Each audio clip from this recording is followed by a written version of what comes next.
नमस्कार दोस्तों, स्वागत है आपका एग्ज़ाम वॉरियर के ऑनलाइन स्टडी प्लेटफॉर्म पर। तो आज हम मॉक टेस्ट नंबर 24 करने वाले हैं और इसमें मैंने 10 व्यक्तियों वाला सिटिंग अरेंजमेंट इंक्लूड किया हुआ है। तो आज की वीडियो काफ़ी इंपॉर्टेंट होने वाली है कि अगर 10 व्यक्ति हमें अरेंज करने होंगे तो कैसे अरेंज करेंगे। थोड़ा सा ईजी लेवल का क्वेश्चन मैंने रखा है, लेकिन इंपॉर्टेंट वीडियो है। आपने वीडियो को पॉज करके क्वेश्चन करने हैं, क्योंकि तो ही आपका फ़ायदा है मॉक टेस्ट की सीरीज़ को देखने का, ताकि इससे आपको पता लग सके कि आपकी तैयारी कैसी है। क्योंकि मॉक टेस्ट जो देने का मोटिव यही होना चाहिए कि अपनी तैयारी देखनी है कि कितनी और मेहनत करने की हमें ज़रूरत है। तो सबसे पहला क्वेश्चन है नंबर सीरीज़ का। अब वीडियो को पॉज कर लो, इसे ट्राई करने की कोशिश करो। आई होप आपने वीडियो पॉज की होगी। अब देखो, यहाँ पर हमेशा आपके पास नंबर सीरीज़ में ये नहीं कहा जाएगा कि यहाँ पर क्या आएगा। ये भी कहा जा सकता है, जैसे इस क्वेश्चन में कहा है कि इसमें से एक यहाँ पर संख्या गलत दी गई है, उसे हमने पहचानना है। और यहाँ सीरीज़ दी गई है 3, 2, 8, 9, 13। तो जब भी घटते बढ़ती सीरीज़ आपके पास आए, एक तो कंडीशन ये भी हो सकती है कि इसमें 2 सीरीज़ का इस्तेमाल किया गया है, ये 2 सीरीज़ है इसमें। या फिर एक ऐसा भी हो सकता है कि कुछ माइनस कुछ प्लस हो रहा हो। माफ़ कीजिएगा, लेकिन हमेशा आपने इसी चीज़ पर प्राथमिकता देनी है कि ये 2 सीरीज़ ही है, क्योंकि ज़्यादातर केसेस में यही होता है। तो यहाँ आप देखोगे, यहाँ पर हमारी 2 सीरीज़ दी गई है। सबसे पहले 3, फिर 8, फिर 13, फिर 18, फिर 23। आप देखोगे यहाँ पर +5 हो रहा है। दूसरी सीरीज़ आप देखोगे तो 2 से 9 गए, मतलब 7 प्लस हुआ। उसके बाद आप देखोगे यहाँ 22 आया, फिर 10 ऐड हो रहा है, फिर 10 ऐड हो रहा है। इसका मतलब यहाँ पर भी 10 ही ऐड होना था, जिससे यहाँ पर आना था 12। फिर 12 में 10 ऐड करोगे 22। इसका मतलब असंगत यहाँ पर 9 है। इस प्रकार से इन क्वेश्चन को किया जाता है। नेक्स्ट क्वेश्चन की बात की जाए तो ये यहाँ पर प्रॉफिट एंड लॉस का है।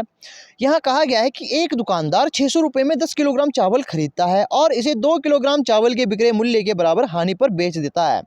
प्रति किलोग्राम चावल का विक्रय मूल्य ज्ञात करें। तो इस क्वेश्चन को सीधे मैं बताता हूँ कि जो विक्रय मूल्य है, सेलिंग प्राइस, हम मानकर चलेंगे कि मान लो वो एक्स है।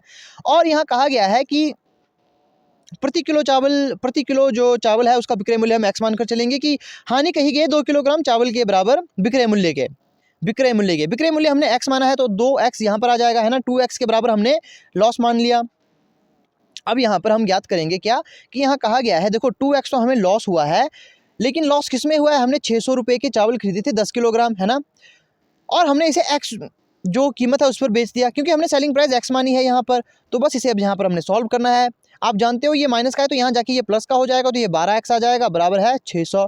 तो अब इससे हम यहाँ पर काट सकते हैं। 12 पंजे कितना होता है? 60 होता है। तो मतलब 1 किलोग्राम की जो वैल्यू है वो 50 किलोग्राम प्रति ग्राम है। मतलब कि यहाँ पर हमने 50 रुपये किलो के वो चावल बेच दिए, जिससे कि हमें हानि किसके बराबर हुई? 2 किलोग्राम चावल विक्रय मूल्य के बराबर। तो मतलब 100 रुपये की हमें यहाँ पर हानि हुई। यहाँ सिर्फ हमें ये पूछा गया था कि कितने रुपए में बेचे, तो हमने यहाँ पर निकाला 50 रुपये में बेचे। लेकिन यहाँ ये भी तो कहा गया था, देखो कि हानि 2 किलोग्राम की हानि हुई, तो हानि 100 रुपये की हुई। बस यहाँ पर हानि नहीं पूछी गई थी, कई बार हानि भी पूछ ली जाती है। अब नेक्स्ट क्वेश्चन की बात की जाए तो वो मैंने वेन डायग्राम का इंक्लूड किया हुआ है, क्योंकि कुछ बच्चों के ये कमेंट आ रहे थे कि सर आप वेन डायग्राम जैसे क्वेश्चन आप और इंक्लूड किया करिए। तो यहाँ पर देखो, यहाँ कहा गया है कि निम्नलिखित आरेख में आयत, वर्ग, वृत्त और त्रिभुज क्रमशः, जो आयत है वो गेहूं को, ये जो आयत है वो किसको? गेहूं को दर्शाता है। और यहाँ कहा गया है वर्ग, ये देखो आयत हमारा गेहूं को दर्शा रहा है, गेहूं को दर्शाता है। मैं यहाँ गेहूं लिख लेता हूँ, ये आयत गेहूं को दर्शाता है। और जो ये वर्ग है, वर्ग हमारा चना को दर्शाता है। फिर जो वृत्त है, वृत्त हमारा बाजरा को दर्शाता है, ये बाजरा को दर्शाता है। ट्रायंगल बचता है हमारा त्रिभुज, ये हमारा किसको? चावल को दर्शाता है। अब क्वेश्चन यहाँ से पूछा गया है, किस क्षेत्र में केवल बाजरे की उपज होती है? अगर यहाँ पर पूछा जाए केवल बाजरे की उपज, तो यहाँ पर हम देखेंगे बाजरे की उपज किस क्षेत्र में होती है।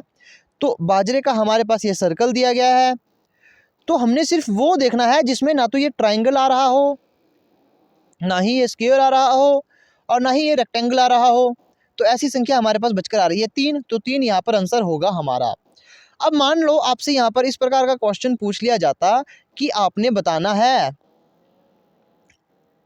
अगर आपके पास इस प्रकार का क्वेश्चन पूछ लिया जाता कि आपने यहाँ पर बताने हैं कि गेहूं और बाजरे को कौन से दिखा रहे हैं, मतलब सिर्फ जिसमें सिर्फ गेहूं और बाजरा आ रहा है, तो इसका मुझे आपने कमेंट करके आंसर बताना है। सिर्फ वो बताना है आपने, वो नंबर जिसमें गेहूं और बाजरा आ रहा है, बाकी कोई भी नहीं आ रहा। गेहूं और बाजरा, यहाँ पर या वाली कंडीशन नहीं है जो पिछले क्वेश्चन में इंक्लूड की थी। यहाँ पर मैंने कहा है कि सिर्फ गेहूं और बाजरा। अगर या वाली कंडीशन होती तो हम यहाँ पर 5 और 3 को आंसर लेते, या तो गेहूं या तो बाजरा, लेकिन मैंने कहा है जिसमें गेहूं भी आ रहा है और बाजरा भी आ रहा है, वो नंबर आपने मुझे बताना है कमेंट करके। तो अब चलिए अब चलते हैं आज के मेन क्वेश्चन की ओर, जो कि है 10% सिटिंग अरेंजमेंट। करते हैं मेन क्वेश्चन की। अब यहाँ कहा गया है कि 10 व्यक्ति हैं और आयताकार मेज के चारों ओर बैठे हैं।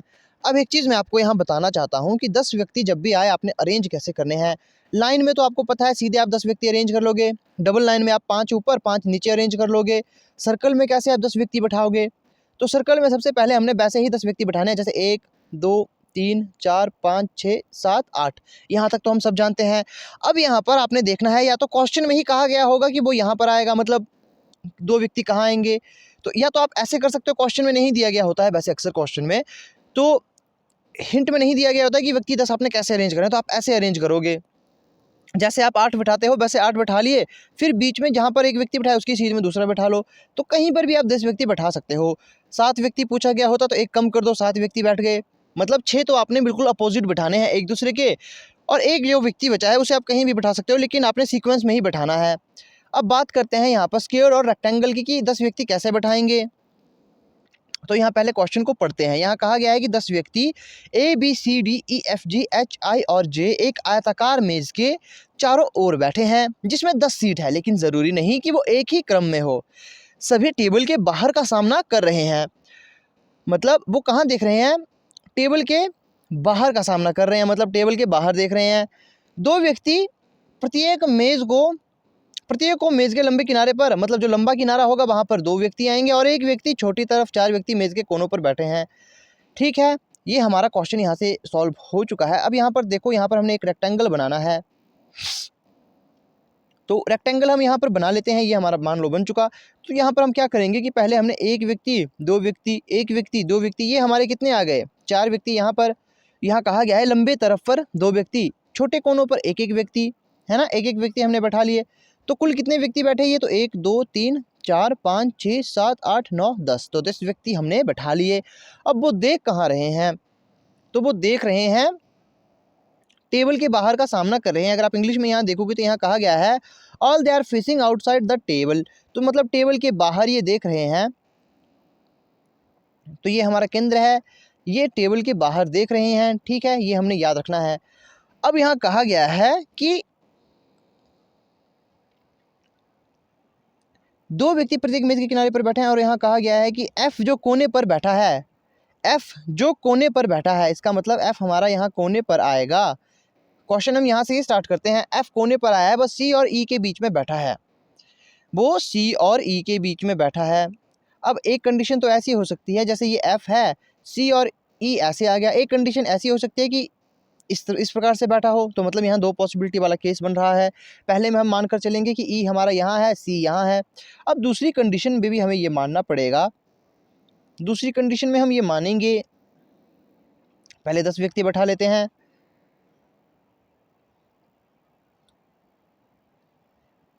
तो ये हमने बैठा लिए 10 व्यक्ति। हम ये मानकर चले F यहाँ है, इस बार हम ये मानेंगे C यहाँ पर है और E यहाँ पर है। ठीक है, आगे कहा गया है जो B का पड़ोसी है।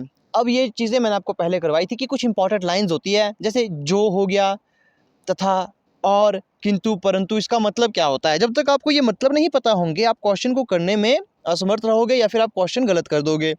तो जो के रिस्पेक्ट में कही गई बात ठीक पहले वाले व्यक्ति के संबंध में होती है, मतलब कि E जो है वो E B का पड़ोसी है। पड़ोसी है मतलब तो या तो B यहाँ आएगा, यहाँ तो F आया हुआ है तो B यहाँ पर आएगा। अब दूसरी वाली कंडीशन के अनुसार B हमारा यहाँ पर आएगा। आगे कही गई है बात की J और G पड़ोसी हैं, लेकिन उसमें से कोई भी B के पास नहीं बैठा। J और G पड़ोसी है, मतलब जहाँ पर J आएगा वहाँ पर G आएगा, लेकिन कोई भी B के पास नहीं बैठा। ठीक है, हमने मान ली। आगे कहा गया है D I के 2 स्थान के अंतराल पर बैठा है, जो F के बाएं दूसरे स्थान पर है। यहाँ पर हमारे पास क्वेश्चन अब सॉल्व हो जाएगा, क्योंकि यहाँ पर F है और F की जगह हमें फिक्स पता है। अब यहाँ कहा गया है D I के 2 स्थानों के अंतराल पर है, लेकिन पहले I का स्थान तो हम फाइंड कर लेना। तो यहाँ पर कहा गया है जो F के बाएं दूसरे स्थान पर बैठा है। बाएं दूसरे स्थान पर कौन बैठा है, वो बैठा है I। तो ये देख रहे हैं सेंटर के बाहर, तो बाएं दूसरा स्थान हमारा यहाँ पर I आ जाएगा। तो इस वाली पॉसिबिलिटी में भी वैसे ही करना होगा। ये सेंटर के बाहर देख रहे हैं तो बाएं दूसरे स्थान पर यहाँ तो B आ चुका है। अब ये हो चुकी हमारी पॉसिबिलिटी पहली गलत, ये पॉसिबिलिटी गलत हो चुकी। गलत क्यों हुई? यहाँ कहा गया है एफ के बाएं दूसरे आई बैठा है, इसीलिए मैं कहता हूँ हमेशा दो पॉसिबिलिटीज़ मानकर चलो। अब मान लो आपके एग्जाम में ये पेपर आया होता और आप मानकर चल रहे हो कि सी यहाँ बैठा है, ई यहाँ बैठा है, आपने एक पॉसिबिलिटी ली, तो देखो आपका कितना समय बर्बाद हो चुका है। ऐसी गलती ना हो तो इसके लिए आपने हमेशा दो पॉसिबिलिटीज़ माननी है। तो इसे हम रब कर देंगे, तो इसे अब हम यहाँ मिटा देते हैं क्योंकि इसका अब कोई काम नहीं बचा।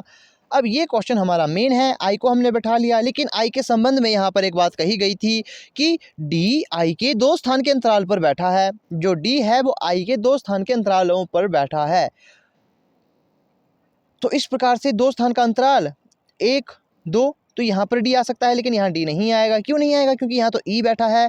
तो दो स्थान का अंतराल तो 1 2, यहाँ पर डी आएगा क्योंकि यहाँ डी आ सकता है, यहाँ कोई व्यक्ति नहीं बैठा। डी को हमने बैठा लिया। अब आगे कही गई बात है ए जे के बाएं दूसरे स्थान पर बैठा है। जो ए है वो जे के बाएं दूसरे स्थान पर बैठा है, लेकिन एक बात हमने जो पढ़ी थी पहले ऊपर क्वेश्चन में, यहाँ कहा गया था जे और जी पड़ोसी हैं, लेकिन उनमें से कोई भी बी के पास नहीं बैठा। जे और जी पड़ोसी हैं लेकिन कोई भी बी के पास नहीं बैठा। अब जे और जी एकदम इमीडिएट आएंगे, लेकिन कोई भी यहाँ पर बी का पड़ोसी नहीं है। तो इसका मतलब जे और जी हमारे कहाँ आ सकते हैं? जे और जी हमारे यहाँ आएंगे। जे और जी, अब जगह इनकी पता नहीं है, ये भी हो सकता है कि जे यहाँ आए और जी यहाँ आए। लेकिन एक बात यहाँ पर कही गई है, अगर आप इस लाइन को पढ़ोगे कि ए जे के बाएं से दूसरे स्थान पर बैठा है। ए जो है वो जे के बाएं दूसरे स्थान पर बैठा है, तो पहले कंडीशन में हम ये मानकर चलते हैं कि जी यहाँ पर है, जे यहाँ पर है। तो जो ओ जे है वो ए है वो जे के बाएं दूसरे स्थान पर, तो बायां इसका इस ओर होगा तो दूसरे स्थान पर आएगा पहला। दूसरा यहाँ तो डी बैठा है, यहाँ तो नहीं आ सकता, इसके मतलब हमें यहाँ पर इसकी जगह बदलनी होगी। अगर यहाँ पर जे आएगा और जी यहाँ आएगा तो इसके बाएं दूसरे स्थान पर, तो बायां और ये होगा हमारा, क्योंकि ये सेंटर के बाहर देख रहे हैं। तो पहला दूसरा यहाँ पर ए आ चुका हमारा, ये कंडीशन फुलफिल हो रही है। अब यहाँ पर बचते हैं, हमारे पास एक व्यक्ति बचता है। वो एक व्यक्ति कौन है? वो है एफ। तो एक व्यक्ति वो एफ है। तो ये हमारी पूरी कंडीशन यहाँ पर जो इन्होंने कहा था वो पूरी फुलफिल कर दी है। क्वेश्चन हमारा सॉल्व हो चुका है। क्वेश्चन कैसे पूछे जाएंगे? अब मान लो चलो मैं आपसे कुछ क्वेश्चन पूछता हूँ, आपने मुझे उसका आंसर बताना है। तो जैसे यहाँ पर मैं आपसे पूछता हूँ एफ के दाएं दूसरे स्थान पर कौन है? अब आपने ये मुझे बताना है। उसके बाद अगर मैं आपसे ये कह दूं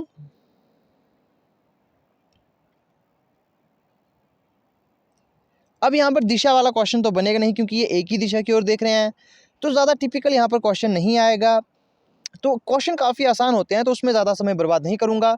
तो इसका आपने मुझे आंसर कमेंट करके बता देना है। तो आई होप आपको आज की वीडियो अच्छी लगी होगी। तो मिलते हैं आपसे अब नेक्स्ट वीडियो में।